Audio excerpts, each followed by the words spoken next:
ನಮಸ್ಕಾರ ಸ್ನೇಹಿತರೆ, ನನ್ನ ಚಾನಲ್ಗೆ ನಿಮ್ಮೆಲ್ಲರಿಗೂ ಆತ್ಮೀಯವಾದಂಥ ಸ್ವಾಗತ. ಕೆಲವು ದಿನಗಳಿಂದ ಚೆನ್ನಾಗಿ ಸ್ವಲ್ಪ ಮಳೆ ಆಗ್ತಾ ಇದೆ. ತುಂಬ ದಿನಗಳಿಂದ ಮಳೆ ಇರಲಿಲ್ಲ, ಹಾಗಾಗಿ ಗಿಡಗಳೆಲ್ಲ ಸ್ವಲ್ಪ ಹಸಿರಾಗಿ ಕಾಣಿಸ್ತಾ ಇದೆ. ಇವತ್ತು ಕೆಲವೊಂದು ತರಕಾರಿಗಳನ್ನ ಹಾರ್ವೆಸ್ಟ್ ಮಾಡ್ಕೊಳ್ಳೋಣ ಅಂತ ನೋಡಿ. ಇದು ಹಾಗಲಕಾಯಿ ಒಂದು ಬಿಟ್ಟಿದೆ, ಇದನ್ನು ಇವತ್ತು ಹಾರ್ವೆಸ್ಟ್ ಮಾಡ್ತಾಯಿದ್ದೀನಿ.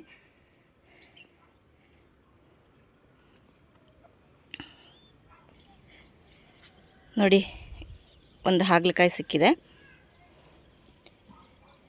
ಮೊದಲೆಲ್ಲ ತುಂಬ ಸಲ ಹಾಗಲಕಾಯಿ ಹಾಕಿದ್ವಿ ಗಿಡ, ಆದರೆ ಇಷ್ಟು ಉದ್ದಕ್ಕಿರುವಂಥ ಹಾಗಲಕಾಯಿ ಮೊದಲನೇ ಸಲ ಸಿಕ್ಕಿರೋದು. ಹಾಗೆ ಇಲ್ಲೊಂದು ಡ್ರ್ಯಾಗನ್ ಫ್ರೂಟ್ ಇದೆ, ಇದನ್ನು ಇವತ್ತು ಹಾರ್ವೆಸ್ಟ್ ಮಾಡ್ತಾ ಇದ್ದೀನಿ.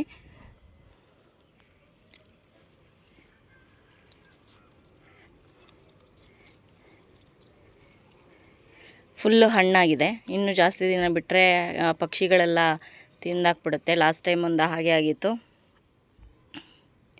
ನೋಡಿ.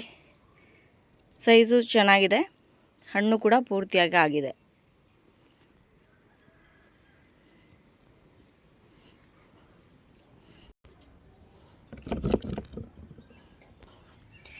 ಇಲ್ಲಿ ನೀವು ನೋಡ್ತಾ ಇರೋದು ಬೆಂಡೆಕಾಯಿ. ಇದು ವೈಟ್ ಕಲರ್ ಬೆಂಡೆ. ಇದು ಒಂದನ್ನು ಹಾರ್ವೆಸ್ಟ್ ಮಾಡ್ತಾ ಇದ್ದೀನಿ. ಇದಿನ್ನೂ ಆಗಬೇಕು, ಇದಿನ್ನೂ ಎಳೆದಿದೆ.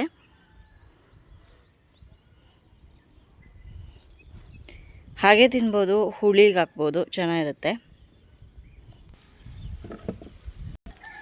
ಇಲ್ಲೊಂದಷ್ಟು ಸೀಬೆಕಾಯಿಗಳು ಹಣ್ಣಾಗ್ತಾ ಬಂದಿದೆ, ಇದನ್ನು ಹಾರ್ವೆಸ್ಟ್ ಮಾಡ್ತಾ ಇದ್ದೀನಿ ನೋಡಿ. ಇಲ್ಲೊಂದಿದೆ.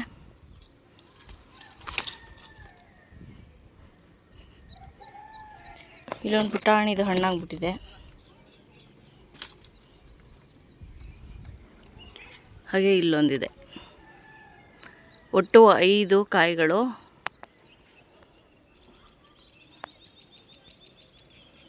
ಇಲ್ಲೊಂದಿದೆ, ನೋಡೇ ಇಲ್ಲ ನಾನು.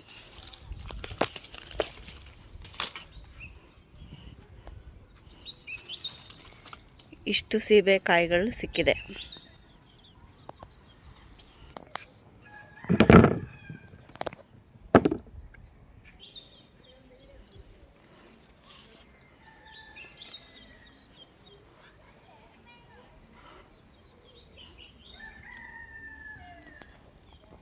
ಅಂಜೂರ ಹಣ್ಣಿನ ಗಿಡ ದೊಡ್ಡದಾಗಿಲ್ಲ, ಇನ್ನೂ ಸ್ವಲ್ಪ ದಿವಸ ಬೇಕು.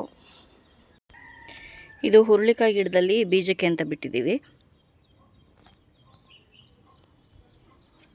ಇದು ಡೇರೆ ಹೂವು ಒಂದು ಬಿಟ್ಟಿದೆ ನೋಡಿ, ಎಷ್ಟು ಚೆನ್ನಾಗಿ ಕಾಣಿಸ್ತಾ ಇದೆ. ಪೂರ್ತಿಯಾಗಿ ಅರಳಿದೆ, ತುಂಬ ಚೆನ್ನಾಗಿದೆ, ಡಬಲ್ ಕಲರು. ಇನ್ನು ಮಾವಿನಕಾಯಿ ಗಿಡದಲ್ಲಿ ನೋಡ್ತಾ ಇದ್ದೀರ ನೀವು, ಪೂರ್ತಿಯಾಗಿ ಹೂಗಳು ಬಿಟ್ಟಿದೆ. ಬಟ್ ಇದರಲ್ಲಿ ಎಷ್ಟು ಕಾಯಿ ಕಚ್ಚುತ್ತಾ ಕಚ್ಚೋದಿಲ್ವಾ ಗೊತ್ತಿಲ್ಲ. ಸೀಸನ್ ಎಲ್ಲ ಮುಗ್ದೋಗಿರೋದ್ರಿಂದ ನೋಡಿ, ಹೊಸ ಹೊಸ ಹೂಗಳು ಬರ್ತಾ ಇದೆ. ಇದು ಆಲ್ರೆಡಿ ಹೂ ಎಲ್ಲ ಆಗಿ ಉದುರೋಗಿದೆ. ಒಂದು ದೊಡ್ಡದು ಕಾಯಿ ಏನು ಕಾಣಿಸ್ತಾ ಇಲ್ಲ, ನೋಡಬೇಕು.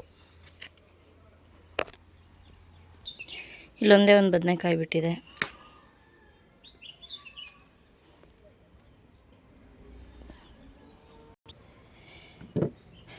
ಇದಿಷ್ಟು ಇವತ್ತಿನ ಗಾರ್ಡನ್ ಅಪ್ಡೇಟ್ ಹಾಗೆ ಹಾರ್ವೆಸ್ಟಿಂಗ್ ವಿಡಿಯೋ ಆಗಿತ್ತು. ನಿಮ್ಮೆಲ್ಲರಿಗೂ ನನ್ನ ಗಾರ್ಡನಿಂಗ್ ಬ್ಲಾಗ್ ಇಷ್ಟ ಆಗಿದೆ ಅಂತ ಭಾವಿಸ್ತೀನಿ. ಇಷ್ಟ ಆಗಿದರೆ ಲೈಕ್ ಮಾಡಿ, ಬೇರೆಯವ್ರಿಗೂ ಕೂಡ ಶೇರ್ ಮಾಡಿ. ಹಾಗೆ ನಿಮ್ಮ ಅನಿಸಿಕೆಗಳನ್ನು ಕಮೆಂಟ್ ಮೂಲಕ ಬರೆದು ತಿಳಿಸಿ. ಮತ್ತೊಂದು ಗಾರ್ಡನಿಂಗ್ ಬ್ಲಾಗ್ ಜೊತೆಗೆ ನಿಮ್ಮನ್ನ ಮತ್ತೆ ಭೇಟಿ ಆಗ್ತೀನಿ. ಅಲ್ಲಿಯವರೆಗೂ ಧನ್ಯವಾದಗಳು. ಲೋಕ ಸಮಸ್ತ ಸುಖಿನೋ ಭವಂತು. Happy gardening.